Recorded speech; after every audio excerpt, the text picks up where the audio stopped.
The private terminal at Los Angeles International Airport gleamed in the late afternoon sun, its glass walls reflecting the golden California light.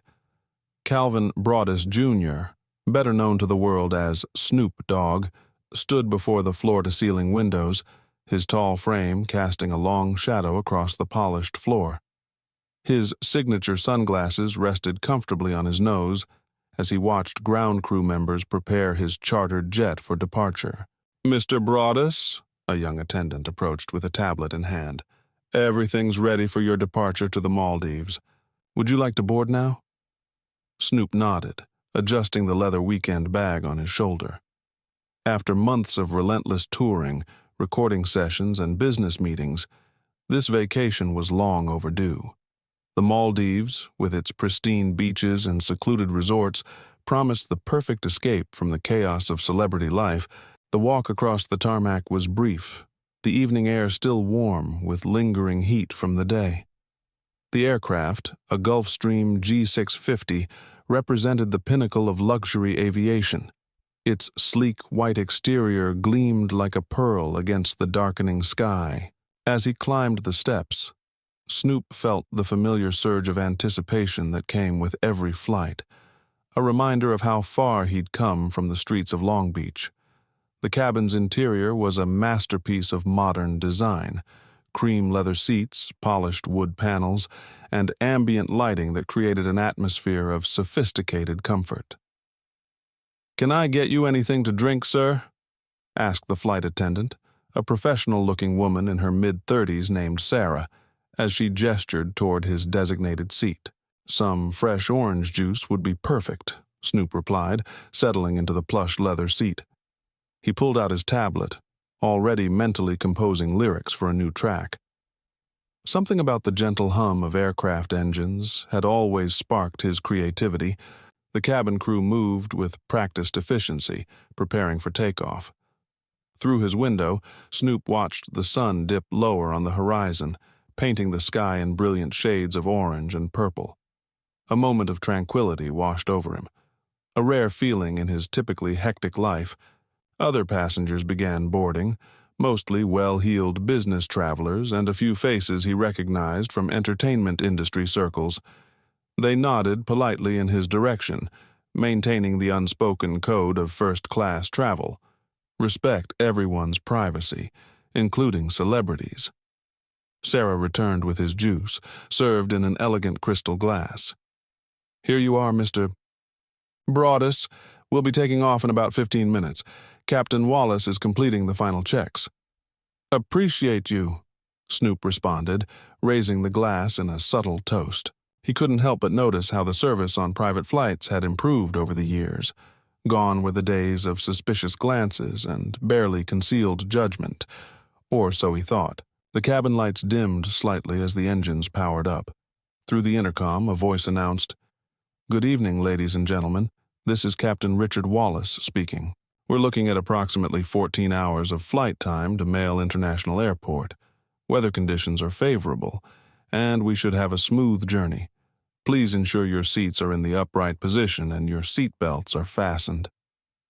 The takeoff was smooth, Los Angeles shrinking beneath them as they climbed into the darkening sky. Snoop relaxed into his seat, letting the familiar sensation of flight wash over him.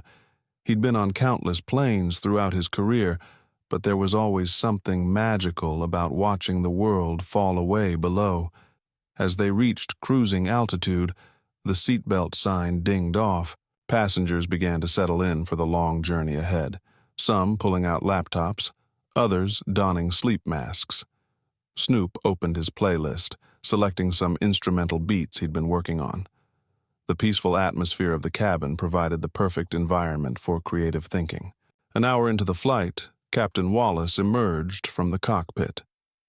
This wasn't unusual on private flights. Captains often made rounds to greet their premium passengers. What was unusual, however, was the way Wallace moved through the cabin, his eyes scanning each passenger with an intensity that seemed out of place. When he reached Snoop's row, the captain paused. His posture stiffened, and a subtle change came over his features. It was a look Snoop had seen before, That millisecond of judgment, that flash of prejudice carefully masked behind professional courtesy. "Enjoying the flight?" Wallace asked, his tone carrying an edge that didn't match his words. "Yeah, man. Everything's smooth," Snoop replied, maintaining his characteristic calm. "Y'all running a tight operation up here." Wallace's jaw tightened almost imperceptibly. "Indeed. We have very high standards on this aircraft. Very selective standards." He lingered a moment longer than necessary, his gaze uncomfortably pointed. Several nearby passengers shifted in their seats, sensing the tension. Sarah, who had been preparing drinks nearby, busied herself with her task, though her movements became noticeably more rigid. "May I see your boarding pass, sir?" Wallace suddenly demanded, his voice carrying across the quiet cabin. Snoop raised an eyebrow, but reached for his documents. "Sure, though I'm pretty sure your crew already checked everything at boarding." "I prefer to verify things personally," Wallace replied, taking the boarding pass with barely concealed disdain. He studied it intently, as if hoping to find some discrepancy. "Everything seems to be in order," he finally admitted, though his tone suggested he was far from satisfied. "Though I must say it's unusual to see someone like yourself in this section of the aircraft." The implied meaning hung heavy in the air. Several passengers looked up from their activities, the captain's words creating a palpable discomfort throughout the cabin. "Someone like myself?" Snoop repeated calmly, though his eyes hardened behind his sunglasses. "What exactly do you mean by that, Captain?" Wallace straightened his uniform jacket, a small, dismissive smile playing at the corners of his mouth. "Oh, I think you know exactly what I mean, Mr. Broadus, is it? Let's just say this level of service typically caters to a different clientele." The silence that followed was deafening. Snoop slowly removed his sunglasses, meeting Wallace's gaze directly. 20-plus years in the entertainment industry had taught him how to handle prejudice with dignity. But this was something different. This was naked hostility from someone in a position of power. "Listen, Captain," Snoop began, his voice level but firm. "I paid for this ticket same as everyone else. I've been flying private for longer than some of these folks been having passports. So why don't we skip the coded language and get to what's really bothering you?" A few passengers murmured in agreement. An elderly businessman in the row across cleared his throat. "Captain, I don't think this is necessary. Mr. Broadus is a respected—" "I didn't ask for your input, sir." Wallace cut him off sharply, his eyes never leaving Snoop. "As captain of this aircraft, I have full authority to question any passenger I deem suspicious."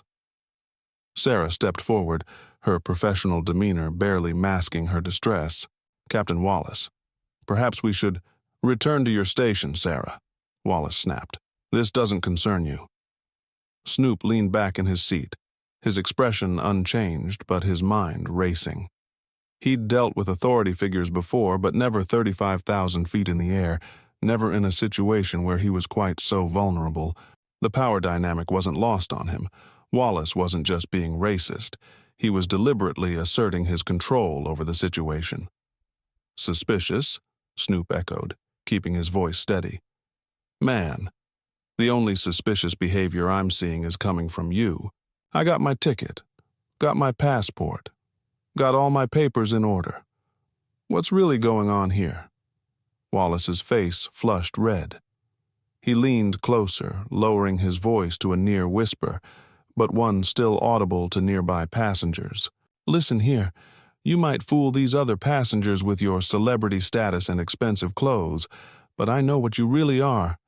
People like you don't belong in first class, private jet or not." A young woman a few rows ahead gasped audibly. An Asian executive type began filming discreetly with his phone, clearly recognizing the gravity of what was unfolding. "People like me?" Snoop repeated, his calm facade beginning to show cracks. "Why don't you say what you really mean, Captain? Put it out there for everyone to hear." Wallace straightened up, adjusting his uniform with exaggerated precision. "I don't need to explain myself to you. As captain, I have the right to ensure the safety and comfort of all passengers, and right now, I'm not comfortable with your presence on my aircraft." The absurdity of the situation wasn't lost on anyone in the cabin. Here was Snoop Dogg, a global icon worth millions, being treated like an unwanted intruder by a captain whose prejudice was becoming more obvious by the second. Safety and comfort? Snoop's voice carried a hint of incredulity. "Man, I've been sitting here working on music and sipping orange juice. The only person disturbing anybody's comfort right now is you." Wallace's face darkened as he realized his authority was being questioned in front of the other passengers. He reached for his radio, clicking it on with deliberate slowness. "This is Captain Wallace. I need security protocols initiated in the main cabin. We have a situation." The co-pilot's voice crackled back, confused. "Captain, what situation? Our readings show everything's normal." "Send Johnson back here," Wallace ordered, ignoring the question, "and prepare for potential emergency procedures." A collective tension rippled through the cabin. Several passengers began protesting simultaneously.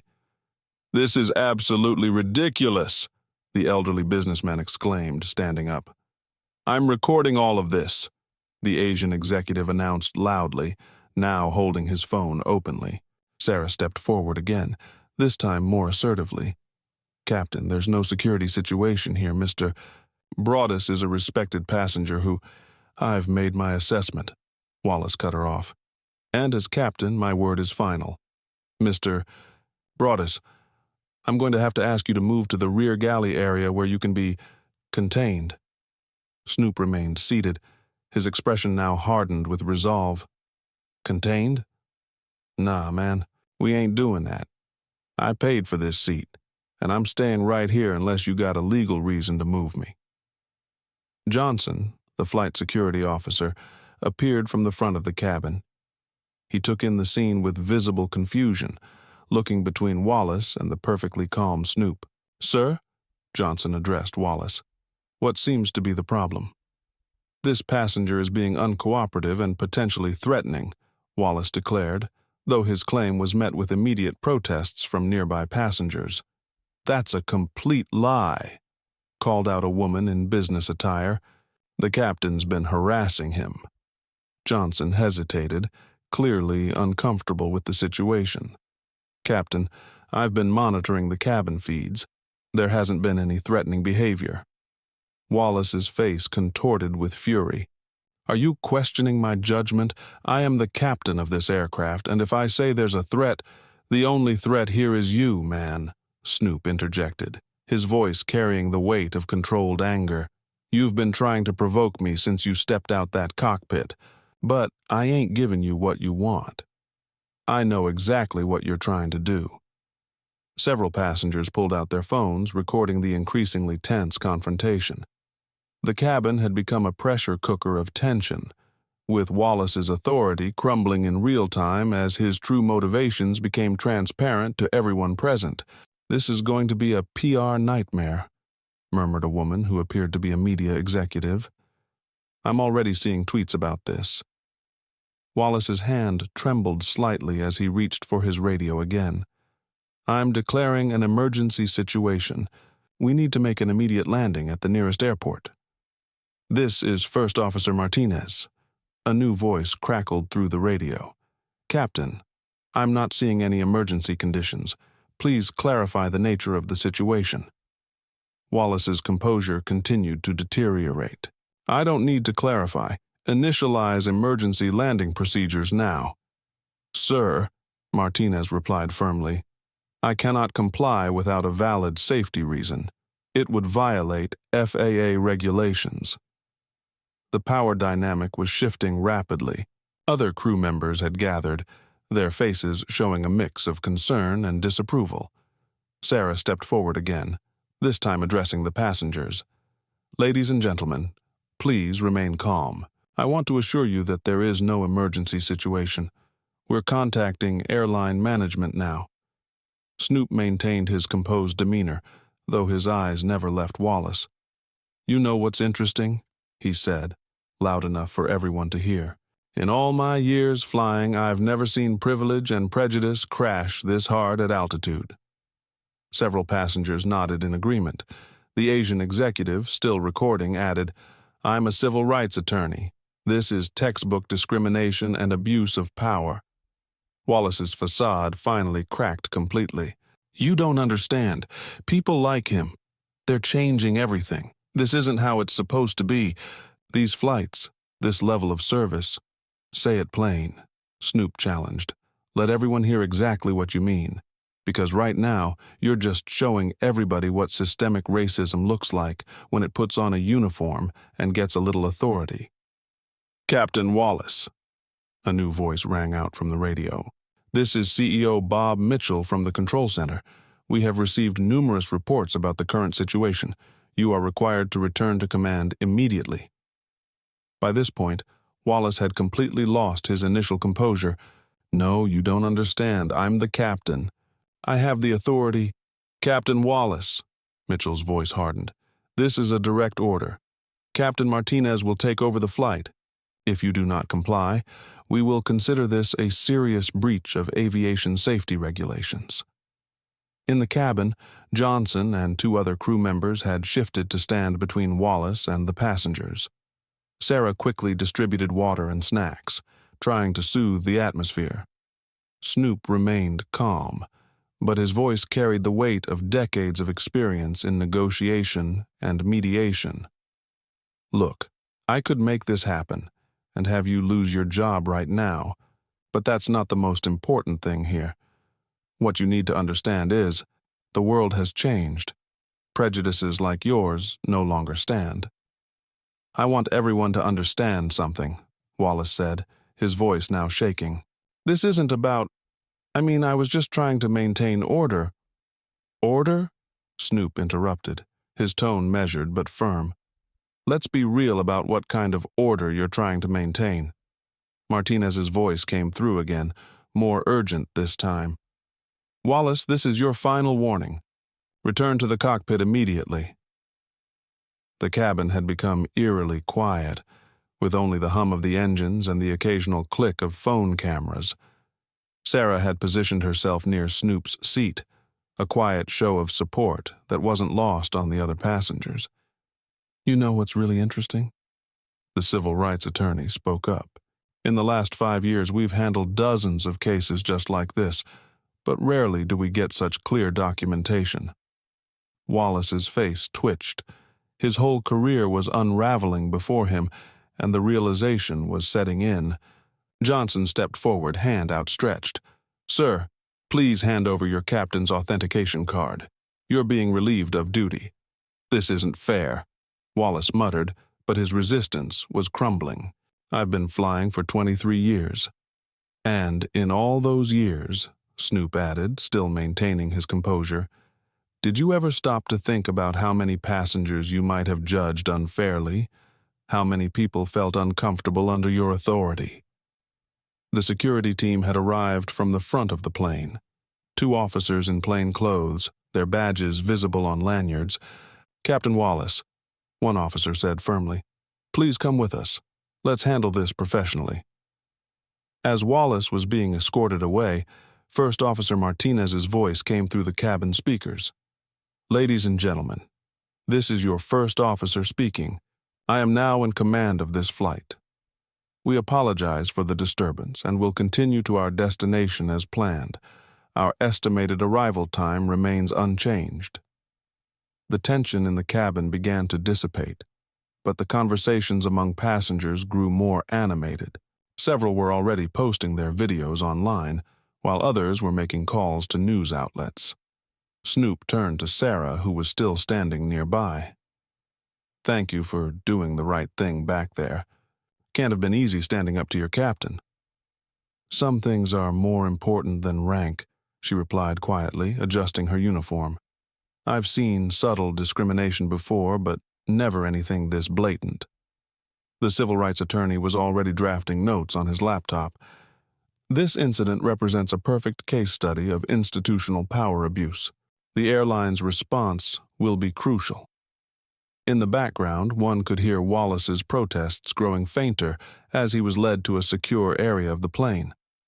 The other passengers had begun sharing their contact information, preparing to serve as witnesses if needed. "You know what's crazy?" Snoop addressed the cabin. This whole thing started because someone couldn't handle seeing success look different than what they expected. But look around. This is what change looks like. The executive who had been recording added, "The irony is, his actions just accelerated the very change he was resisting." Johnson returned to the cabin, his demeanor professional but visibly relieved. "Mr. Dogg, on behalf of the airline, I want to formally apologize for this incident. Our CEO has been notified and would like to speak with you upon landing." As Wallace was being escorted away, Martinez began running through the aircraft's systems check via radio. As an experienced pilot, he knew flight stability wasn't just about technical aspects. "Sarah," Martinez called through the internal communication system, "I need a detailed report on the cabin situation." Sarah surveyed the cabin. Passengers are calmer but still agitated. Many are making external communications. I count at least 20 videos being recorded. In the corner of first class, the civil rights attorney was engaging with a group of passengers. "This isn't an isolated incident," he explained. "It reflects a systemic issue. I've seen this behavior pattern across multiple industries." Johnson, after ensuring Wallace was secured in a separate area, returned to Snoop. "Sir, ground control is requesting a statement from you. They need to determine if an emergency landing is necessary." "That won't be necessary," Snoop replied, maintaining his composure. "We can continue the flight. But I want to talk to your management about staff training." On the cabin screens, breaking news alerts were already appearing. The incident was trending on social media with hashtags like Wallace Meltdown and First Class Justice gaining traction. A senior flight attendant named Monica approached Sarah. "I've worked with Wallace for 8 years, she whispered. "There were always signs, small comments, little actions, but nothing this blatant." The executive who had been recording turned to Snoop. "Mr. Dogg, my firm specializes in corporate diversity consulting. What happened here today? It's a textbook case of what we're trying to prevent." In the cockpit, Martinez was handling multiple communications simultaneously. The airline's crisis management team was already assembling, and air traffic control needed constant updates. "Ground control, this is Flight 2183. Martinez spoke into his headset. "Situation is now stable. Former captain has been secured, requesting permission to maintain current flight path." Meanwhile, Johnson was coordinating with ground staff through a secure channel. "We need security personnel at Gate A7 upon arrival, and please ensure media is kept at a safe distance." Back in the cabin, the atmosphere had shifted from tension to intense discussion. A group of business executives had formed an impromptu meeting in the first-class galley. "This will be a landmark case," the civil rights attorney explained, typing rapidly on his laptop. The combination of multiple witnesses, video evidence, and a high-profile victim creates perfect conditions for systemic change. A female passenger who identified herself as a corporate HR director added, "The airline's response in the next 24 hours will be crucial. This could either be a catalyst for industry-wide reform or a PR nightmare." Sarah noticed Snoop taking notes on his phone. "Mr. Dogg," she asked, "may I ask what you're planning?" "Just documenting everything while it's fresh," he replied. "But this ain't just about me. It's about every person who's been told they don't belong somewhere." The plane's communication system crackled again. "Ladies and gentlemen," Martinez announced, "we've been cleared to maintain our course. We'll be arriving in approximately 2 hours. Our ground team is preparing a special protocol for arrival. The tension in the cabin had evolved into a complex web of activities. Sarah noticed at least 3 distinct groups forming among the passengers. In first class, the civil rights attorney had transformed his seating area into an impromptu legal office. "This isn't just about airline policy," he explained to the gathering crowd. "We're looking at potential violations of federal aviation regulations, civil rights laws, and corporate liability." Near the middle of the plane, several passengers were on their phones, bypassing the airline's Wi-Fi to share updates through their cellular data. iFlight News 2183, live from inside Flight 2183. Former captain removed after discriminatory incident with Snoop Dogg. New captain in command. Aviation, civil rights. In the rear galley, Monica was briefing other crew members. Corporate's already convened an emergency meeting. PR team is drafting statements. They want all crew members to document their observations immediately. Johnson returned from checking on Wallace, who was being held in a secured crew rest area. "He's refusing to speak without union representation," Johnson reported to Martinez through the cockpit phone. "But he's written something about maintaining professional standards." Martinez switched to the secure channel with ground control. "Tower, Flight 2183. Be advised we have multiple media outlets requesting statements, implementing Protocol 27B for high-profile incident management." "Flight 2183, copy that. Security teams are being positioned. We're clearing a private terminal pathway for arrival."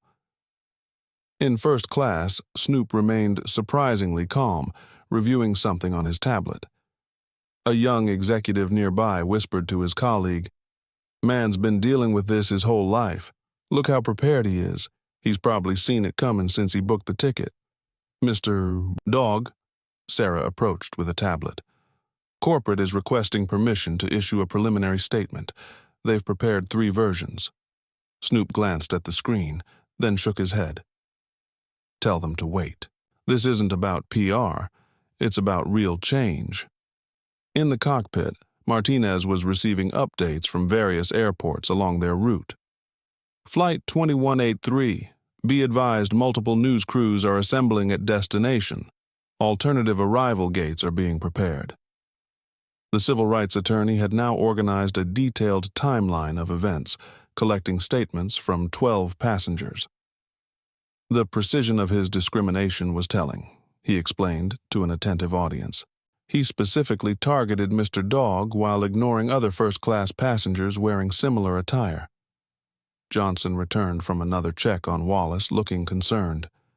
"He's demanding to speak with the pilot's union representative, claims this is a misunderstanding about professional standards." Social media was exploding. Flight 2183 had reached trending status.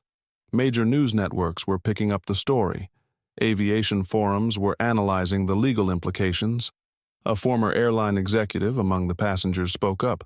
"This will force every airline to revisit their implicit bias training. The industry can't ignore this."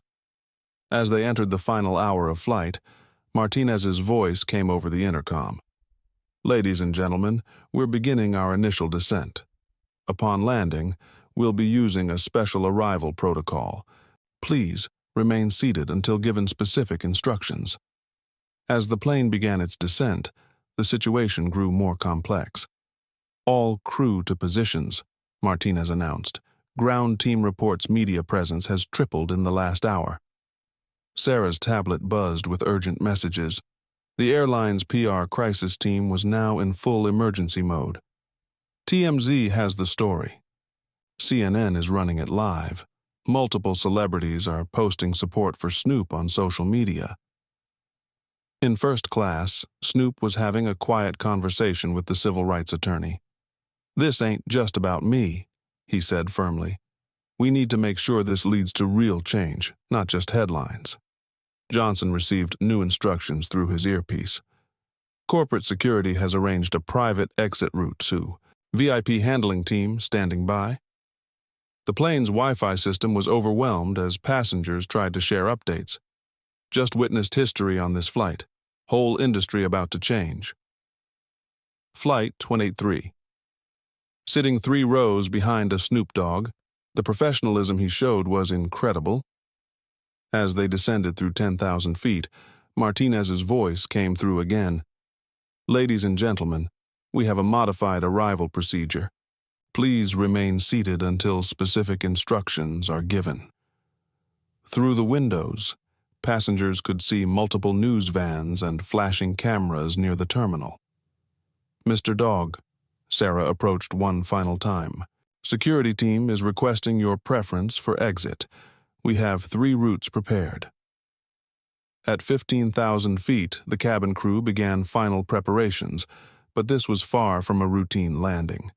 Security teams at LAX had established a complex arrival protocol, coordinating with airport police, airline security, and Mr. Dogg's personal security team. "Flight 2183, this is LAX approach," the radio crackled. "Be advised we've cleared gate F7 for your arrival. Security perimeter is in place. Multiple media outlets are present despite restrictions." In the main cabin, passengers were witnessing history unfold in real time. The civil rights attorney had assembled a formidable case outline. "We have 47 witness statements, multiple video recordings, and documentation of the entire incident," he explained to his impromptu legal team. "This will be a watershed moment for civil rights in commercial aviation." Social media was exploding with unprecedented engagement. Flight 2183 had become the top trending topic globally. Major celebrities were publicly supporting Snoop. Aviation industry experts were already discussing policy implications. Civil rights organizations were issuing statements. In first class, Snoop remained characteristically composed, but his quiet conversation with a fellow passenger revealed deeper thoughts. "You know what's crazy?" he reflected. "I've been flying first class for decades. This ain't new. What's new is people finally seeing it happen in real time. Can't hide this one." The flight attendants were managing their own crisis response. Monica coordinated with her team. "Remember, every action from this point forward will be scrutinized. We're not just airline staff right now. We're witnesses to a pivotal moment." Sarah received another urgent message on her tablet. The airline's CEO had convened an emergency board meeting. Major shareholders were demanding immediate action. The company's stock had already responded to the news. At 10,000 feet, Martinez made an announcement that captured the gravity of the situation. "Ladies and gentlemen, we're beginning our final approach. When we land, we'll be implementing special deplaning procedures. I want to personally thank each of you for your composure during this flight. What happened today will likely change our industry forever." In the secure crew area, Wallace had fallen silent, the weight of his actions seemingly setting in. Johnson reported to Martinez. "He's requested legal representation and union presence. His personnel file is already under review by corporate." As the plane descended through 5,000 feet, the scale of the media presence became visible. News helicopters circled at a safe distance. The terminal area was alive with flashing cameras. Police vehicles created a protective corridor. The passengers, now all aware they were part of a historic flight, began preparing for landing with an unusual solemnity. Many were still documenting everything on their phones, knowing each detail could be significant. A veteran flight attendant whispered to her colleague, "In 30 years of flying, I've never seen anything like this. This isn't just an incident. This is the moment everything changes." The aircraft touched down smoothly at 4:47 p.m. local time. As they taxied to their gate, Martinez received one final update. "Flight 2183, be advised, FBI Civil Rights Division representatives are waiting at the terminal. Corporate legal team is on site. Media presence now exceeds initial estimates." "Ladies and gentlemen, welcome to Los Angeles International Airport," Martinez announced. "Please remain seated until specific instructions are given. We have a modified deplaning process today." Through the windows, passengers could see the extraordinary scene. A wall of law enforcement creating a secure corridor. News crews positioned strategically around the terminal. Corporate executives in suits rushing across the tarmac. civil rights organization representatives arriving in real time. The first moves happened quickly. 2 FBI agents boarded through the rear door, immediately conferring with Johnson. "We'll need statements from all crew members," one agent explained. "Every detail matters now." In first class, Snoop was reviewing documentation with the civil rights attorney when his phone lit up. "Yeah, even Obama just messaged me," he said quietly. "This thing's bigger than any of us now." Social media continued exploding, live from LAX. At least 20 news vans outside Terminal 4, RAW Flight 2183. History happening right now at Gate F7, watching civil rights history unfold in real time. The airline's crisis response kicked into high gear. Corporate PR team distributed urgent guidance to all staff. Legal teams began processing witness statements. HR executives started reviewing decades of similar incidents. The CEO prepared for an emergency press conference. Sarah received new instructions through her earpiece. Phase 1 deplaning begins now, priority passengers first, followed by documented witnesses. The civil rights attorney addressed the gathered passengers. What happened today wasn't isolated. It was just the first time it happened to someone with enough influence to force change. We're about to see a complete overhaul of airline industry practices. As deplaning began, the impact rippled through the industry. Other airlines began emergency reviews of their policies. Pilots' unions issued carefully worded statements. Aviation regulatory bodies announced immediate investigations. Civil rights organizations mobilized legal teams. In the terminal, a massive crowd had gathered. Journalists clutched microphones, activists held signs, and airline executives huddled in tense groups. Martinez's final cabin announcement captured the moment. "Ladies and gentlemen, before we begin deplaning, I want to say something. In my 23 years of flying, I've never seen a crew and passengers handle a situation with such dignity. What happened today was wrong. How you all responded was right. This is how change happens." The first door opened at 5:12 p.m. local time. The world was watching as Snoop Dogg emerged, silhouetted against the setting California sun. The rapper's trademark composure remained intact, though his eyes held a gravity that spoke volumes. His security team flanked him, but it was his civil rights attorney who commanded attention at his side. The terminal had transformed into a media circus. News cameras jostled for position, their lights creating an artificial daylight beneath the darkening sky. Social media live streams captured every angle as history unfolded in real time. "Let me be clear," Snoop's voice cut through the chaos, his words measured and deliberate. "What happened today isn't just about me. It's about every person who's ever been told they don't belong somewhere because of how they look." Behind him, other passengers emerged, many already on their phones, sharing their recordings that would soon flood the internet. Sarah, the flight attendant, who had stood her ground against Wallace, quietly exited, her uniform crisp but her expression worn from the day's events. Inside the terminal, airline executives huddled in crisis mode.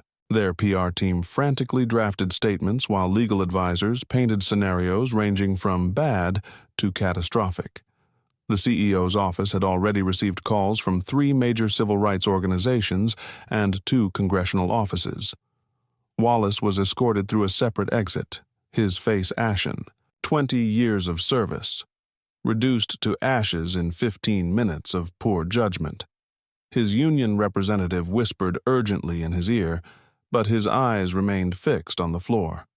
By 5:30 p.m., the hashtag Flight 2183 topped Twitter's trending list. Videos from multiple angles showed the confrontation, each new perspective adding fuel to the growing firestorm. News helicopters circled overhead, capturing the scene as more civil rights leaders arrived, drawn by the gravity of the moment. First Officer Johnson stepped out last, his pilot's cap tucked under his arm. When reporters thrust microphones toward him, he simply stated, "We're trained to ensure passenger safety. Today, that meant standing up for what's right." The airline's CEO finally appeared at 5:45 p.m., sweat visible on his brow despite the cool evening air. His prepared statement about reviewing policies and zero tolerance felt hollow against the backdrop of raw footage still circulating online. As darkness fell over LAX, it became clear that Flight 2183 would be remembered not just for what happened in the air, but for what it would set in motion on the ground. Civil rights attorneys huddled with passengers, preparing documents that would eventually become a landmark class action lawsuit. Industry insiders' phones lit up with messages from other airlines, all asking the same question: could this happen to us? Snoop's final words before leaving the airport would prove prophetic.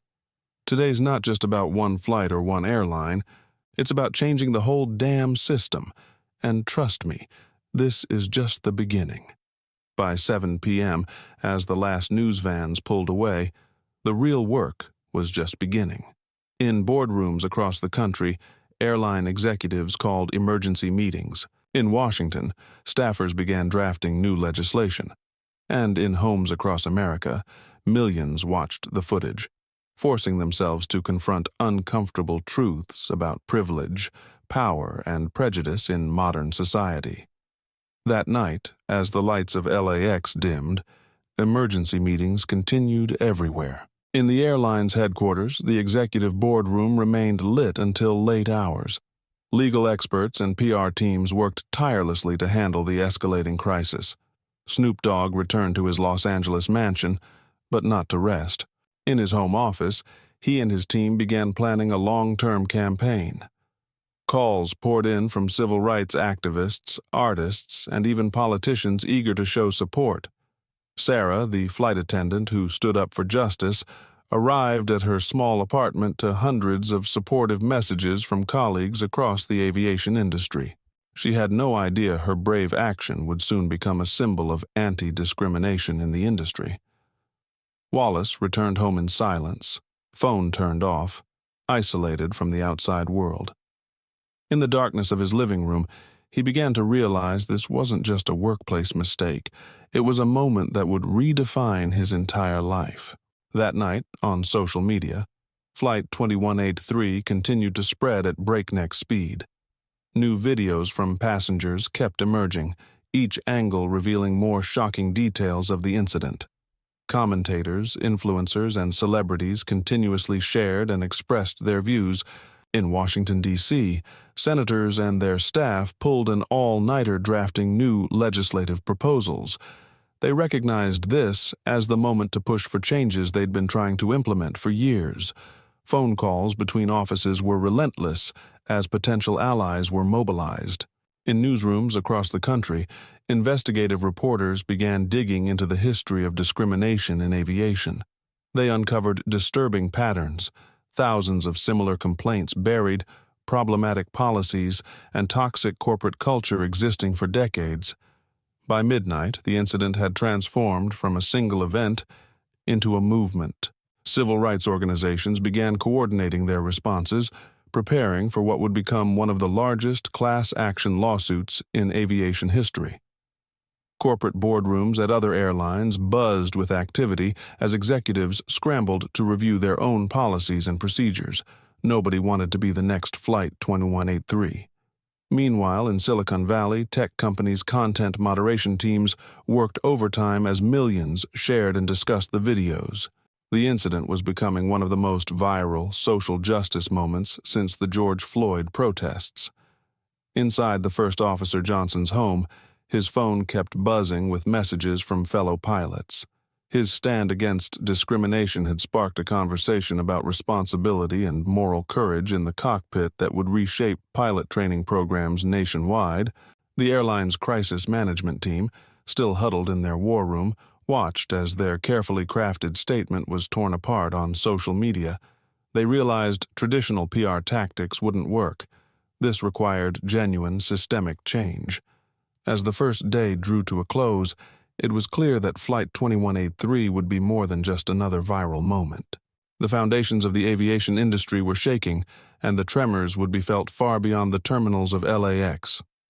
As dawn broke the next day, the impact of Flight 2183 intensified.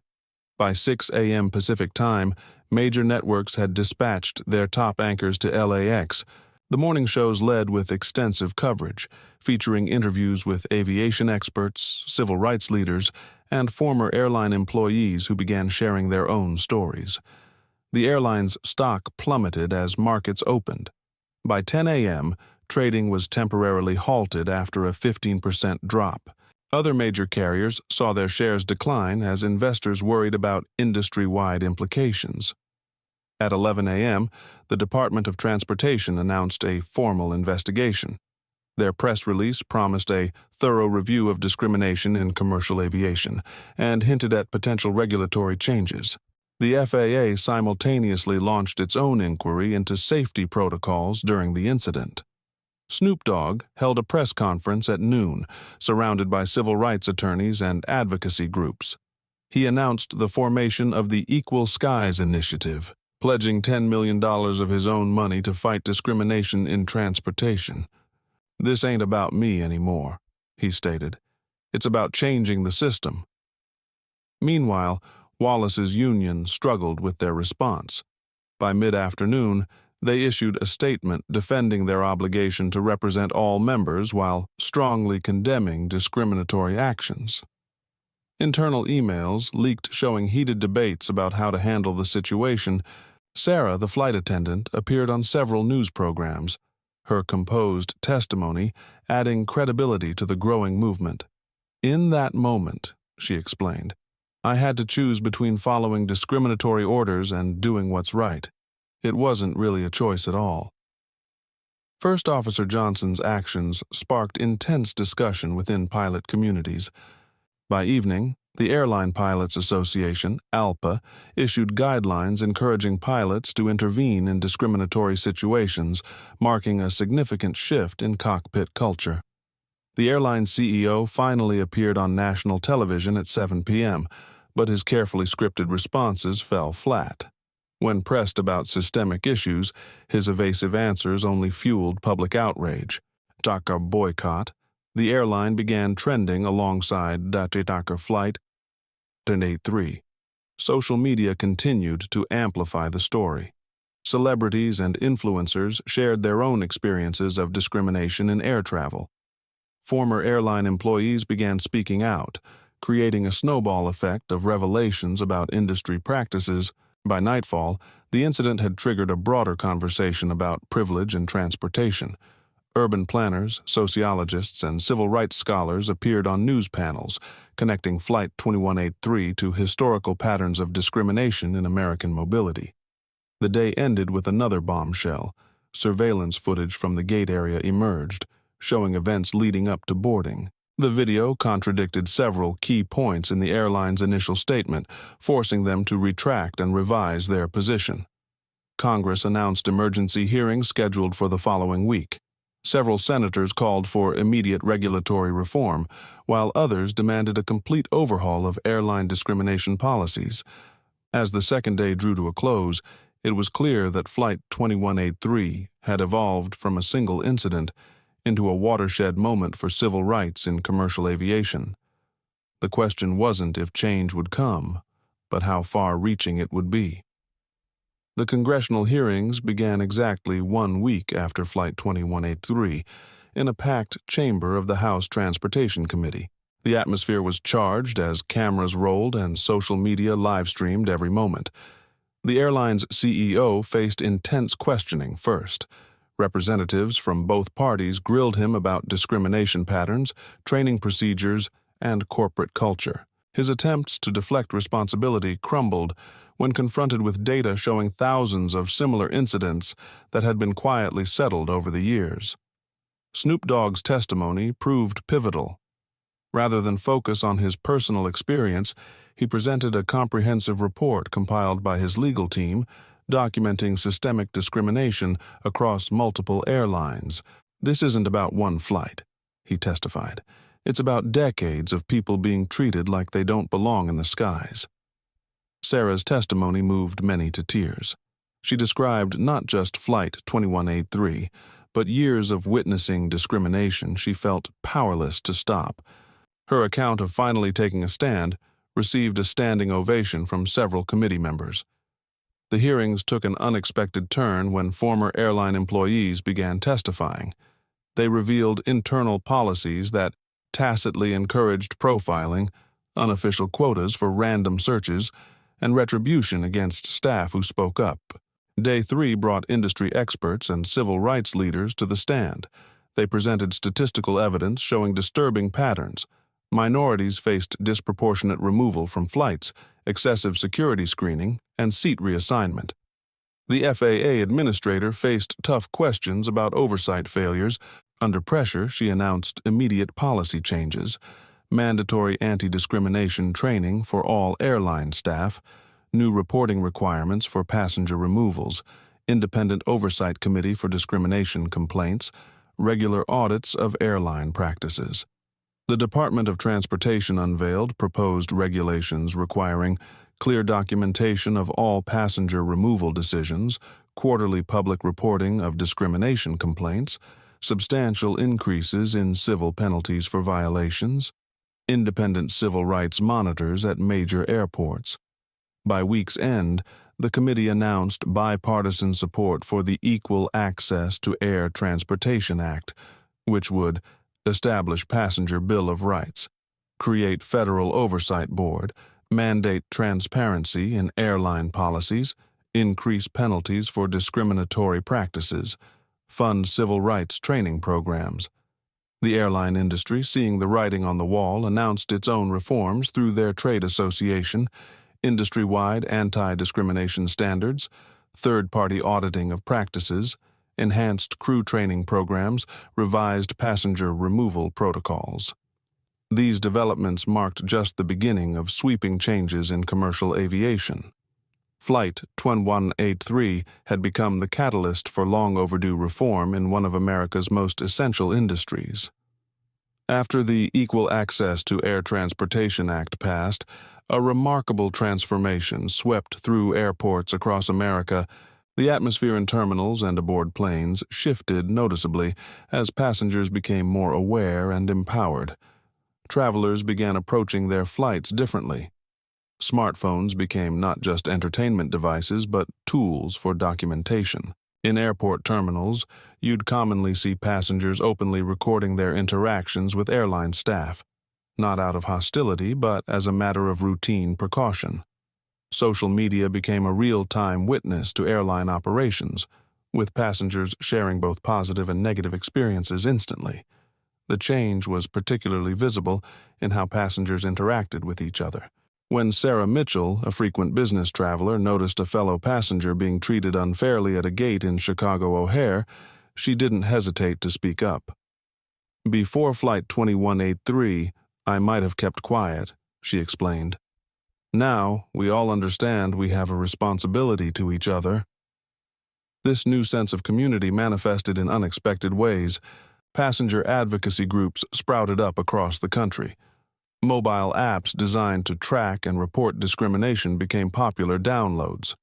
In airport lounges and on flights, travelers from different backgrounds began engaging in more open conversations about their experiences. The way people chose their airlines changed dramatically, too. James Chen, a marketing executive, described how he now spent time researching airlines' equality records before booking. "It's not just about the cheapest fare anymore," he said. "We look at how airlines treat people, their track record with discrimination cases, even the diversity of their crew." However, these changes weren't without complications. At times, security checkpoints became tense as passengers insisted on documenting every interaction. Some travelers became overly vigilant, challenging airline staff over minor issues that weren't actually discrimination. Flight delays increased as airlines took extra time to document and explain their decisions. The most significant change was perhaps the most subtle: a shift in the basic relationship between passengers and airlines. People no longer saw themselves as passive customers, but as active participants in ensuring fair treatment for all. As Maria Rodriguez, a civil rights attorney, observed, The act didn't just change rules and regulations. It changed how people see their role in the air travel experience. 1 year after the act, a survey revealed that 78% of passengers felt more confident about their rights during air travel, and 65% said they would intervene if they witnessed discrimination. The aviation industry had entered a new era, shaped not just by new laws, but by fundamentally different passenger attitudes and behaviors. After Flight 2183, Snoop Dogg's life transformed dramatically. No longer just a hip-hop artist, he became a new icon for civil rights in aviation. The Equal Skies initiative he founded grew far beyond initial expectations. From his initial $10 million investment, the fund raised over $50 million from other artists, entrepreneurs, and social activists. "This ain't about me anymore," Snoop would often say at speaking events. "This is about changing an entire system." Snoop spent most of his time traveling across the country, sharing his story and listening to others. At an event in Atlanta, he broke down in tears when a mother described her son being removed from a flight because of his skin color. "We gotta end this," he said.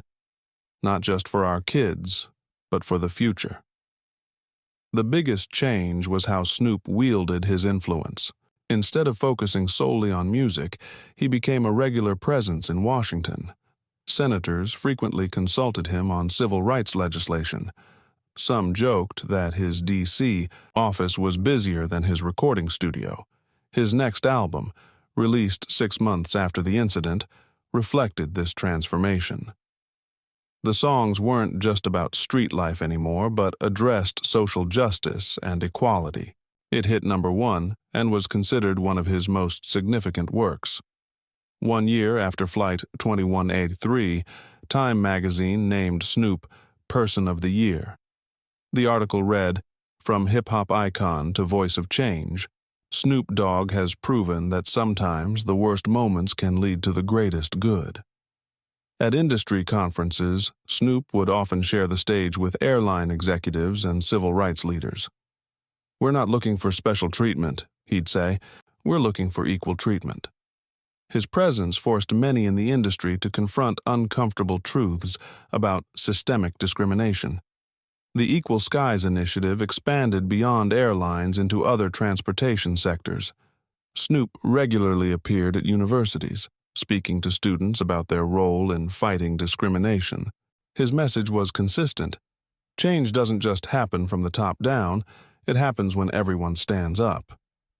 Today, Snoop continues this work. He's established scholarship programs for minority students entering aviation careers, funded research into transportation equity, and maintains pressure on airlines to uphold their commitments to equality. 5 years after Flight 2183, American aviation had transformed completely. At a special commemoration ceremony in Washington, D.C., Snoop Dogg stood before the crowd, reflecting on the journey. "We turned a terrible moment into something beautiful," he said with Sarah, the flight attendant who stood up for him that day, sitting in the front row. She was now the director of equity at a major airline. The numbers told the story. Discrimination incidents on flights had dropped by 85%. Airline staff were more diverse than ever. Snoop's Equal Skies initiative had helped over 1,000 minority students pursue aviation careers. In his final speech, Snoop looked directly into the cameras and said, "Flight 2183 wasn't the destination. It was just the takeoff. And look how far we've flown." As the ceremony ended, a young black boy ran up to Snoop for an autograph. "I want to be a pilot," the boy said. Snoop smiled. "Now you can fly as high as you want." The Flight 2183 story is now taught in aviation schools as a lesson in change. It reminds people that sometimes the darkest moments can lead to the brightest changes. And Snoop? He still flies, but now as a member of the Federal Aviation Oversight Board. From a discriminated passenger, he became someone shaping the future of American aviation.